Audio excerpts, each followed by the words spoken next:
Did you know Apple Inc. started with a $1,300 gamble? Money scraped together by selling a van in a prize calculator? It's hard to imagine that this modest sum laid the foundation for a company now worth over $3 trillion. But behind the sleek gadgets and groundbreaking innovations lies a story packed with unexpected twists, scrappy hustle, and relentless ambition. Apple's journey began not in a corporate boardroom, but in the cluttered garage of Steve Jobs' family home in Los Altos, California. There, two young visionaries, Jobs and his friend Steve Wozniak, set out to prove that personal computers weren't just for engineers in lab coats, but for everyone. They had no roadmap, no investors, and no guarantees.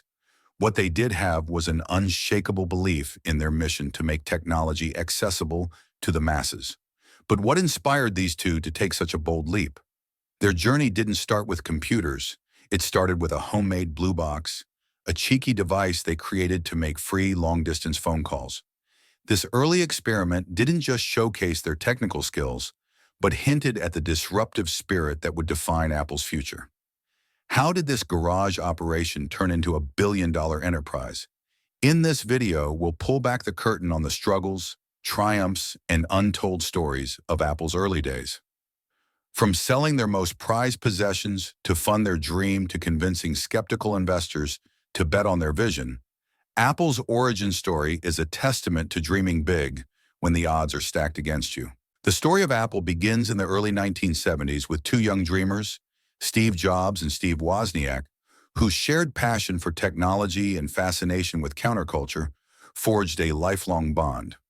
Wozniak, a shy yet brilliant engineer, had a knack for building devices from scratch, while Jobs, a charismatic visionary, had an uncanny ability to see possibilities where others saw none. Their partnership was unconventional but electric. Their first significant collaboration wasn't a computer, but a device called the Blue Box, a small machine that could manipulate phone networks to make free long-distance calls. Though technically illegal, this project became an important milestone for the duo. Jobs and Wozniak realized they didn't just share a love of tinkering, they shared a belief in pushing boundaries and disrupting the status quo. As Jobs famously said, "If it hadn't been for the blue boxes, there wouldn't have been an Apple." While the blue box adventure was short-lived, Wozniak had a deeper dream brewing. He envisioned a world where computers, once massive and exclusive to corporations, could be small, affordable, and available to everyone.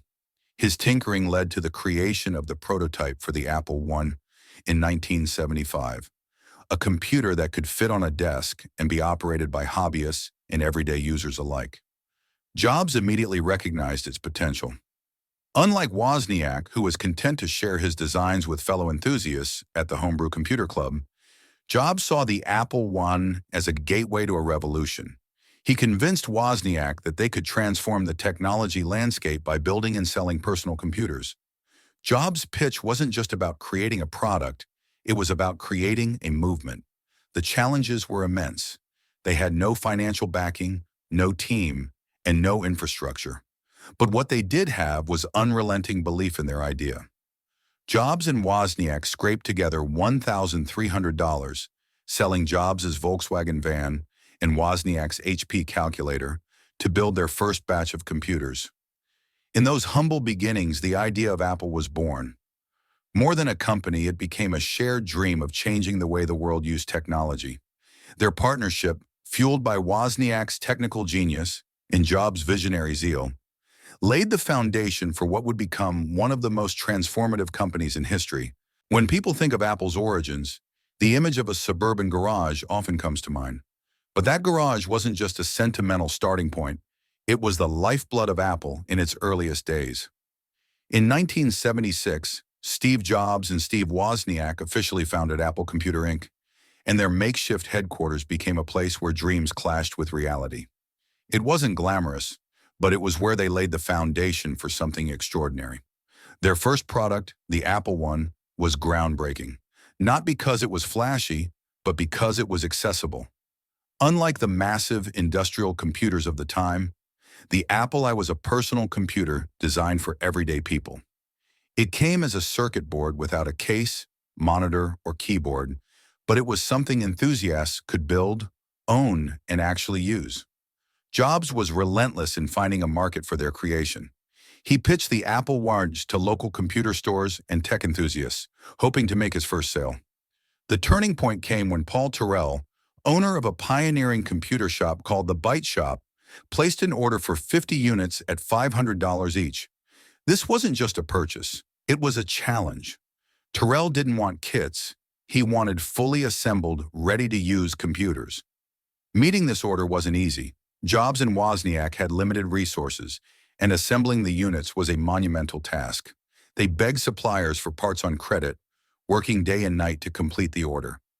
Jobs' family garage became a hive of activity, with even his sister pitching in to solder components.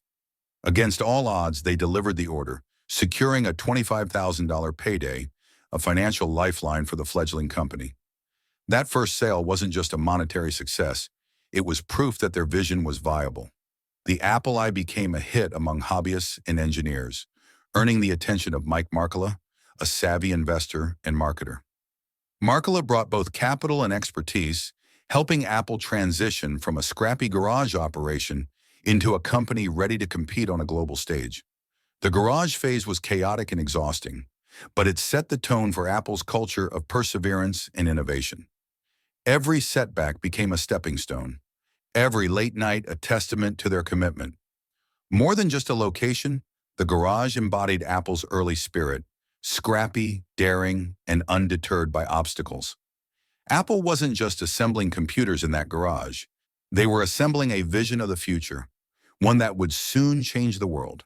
By the late 1970s, Apple was no longer a scrappy garage operation. The Apple II, launched in 1977, marked the company's first major success. It was a sleek, polished machine that stood apart from the bare-bones Apple I, and it became a hit in the burgeoning personal computer market. With features like color graphics and a user-friendly design, the Apple II wasn't just a product, it was a revolution. Sales skyrocketed, and Apple quickly became a leader in the industry. The Apple II found its way into schools, homes, and businesses, making computing accessible to a broader audience. This success gave the young company confidence, but it also introduced new challenges. Growth brought growing pains, and as Apple scaled up, tensions began to emerge. One of the earliest sources of friction was the clash between Steve Jobs and the other executives. Jobs was a visionary, but his perfectionism and intensity sometimes put him at odds with the team. He was known for pushing people beyond their limits, often demanding what seemed impossible.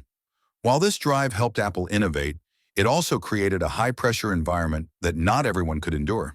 Financial pressures also began to mount. Apple was riding high on the success of the Apple II, but competition in the personal computer market was heating up. Rivals like Commodore and IBM were entering the fray, and Apple needed to innovate to stay ahead. Jobs envisioned a new product that would redefine the industry, a computer that was as powerful as it was elegant. This dream would eventually lead to the Lisa project, but it came at a cost. The Lisa, launched in 1983, was a technical marvel, introducing groundbreaking features like a graphical user interface and a mouse. However, it was also expensive and plagued by delays, making it a commercial failure. The project strained Apple's finances and morale, leaving the company at a crossroads. Despite these setbacks, the lessons learned from the Lisa laid the groundwork for Apple's next big move, the Macintosh. Jobs and his team were determined to get it right, pouring their energy into creating a computer that was not only revolutionary, but also affordable. This relentless pursuit of innovation became a hallmark of Apple's DNA, driving the company forward even in the face of adversity. Apple's meteoric rise in the late 1970s and early 1980s showcased the company's innovation, but it also exposed vulnerabilities as it grappled with the challenges of scaling up. By 1983, Apple was ready to bet big on a groundbreaking new computer, the Lisa. This wasn't just another product, it was Steve Jobs' boldest vision yet. With the Lisa, Apple aimed to redefine computing entirely. The Lisa was a technological marvel, introducing the world to features we now take for granted, such as a graphical user interface and a mouse. These innovations promised to make computers more accessible, transforming them from intimidating machines into tools anyone could use. But this ambition came at a steep cost. The Lisa was priced at nearly $10,000, far beyond the reach of average consumers. Beyond the price, other issues plagued the Lisa's rollout. Production delays frustrated early adopters, and its performance often fell short of expectations. The marketing push, while grand in vision, couldn't overcome the mounting skepticism from buyers and critics alike. While the Lisa was a technical masterpiece, it became clear that the world simply wasn't ready or willing to embrace it at the scale Apple had envisioned. The Lisa's commercial failure was more than a financial setback for Apple. It was a moment of reckoning. For a company that had grown accustomed to success, this stumble forced its leadership to confront some hard truths. Was Apple's approach too forward-thinking for its own good? Could the company balance ambition with practicality? The doubts rippled through Apple's ranks, testing the resolve of even its most ardent supporters. For Steve Jobs, however, failure was fuel. Instead of abandoning the innovations behind the Lisa, he doubled down on them, channeling the lessons learned into a new audacious project, the Macintosh. Unlike the Lisa, the Macintosh would be built with affordability in mind, aiming to bring advanced technology to a broader audience. Jobs assembled a hand-picked team of passionate engineers and designers, encouraging a maverick culture that embraced risk and defied conventional thinking. The team famously adopted the motto, "It's better to be a pirate than to join the Navy," reflecting their commitment to pushing boundaries and defying corporate norms. The failure of the Lisa became the foundation for the Macintosh's success. Every misstep informed a smarter strategy. Every setback revealed a new opportunity. Apple didn't just rebound, it reinvented itself. The Macintosh would go on to become one of the most iconic computers of its time, and its legacy as a product of resilience and vision set the tone for Apple's future. The Lisa's failure wasn't the end of a story, it was the beginning of a new chapter. Apple learned that innovation is as much about timing and execution as it is about ideas. The experience proved that even the most forward-thinking companies must adapt, listen, and evolve, a lesson that would serve Apple well in the years to come.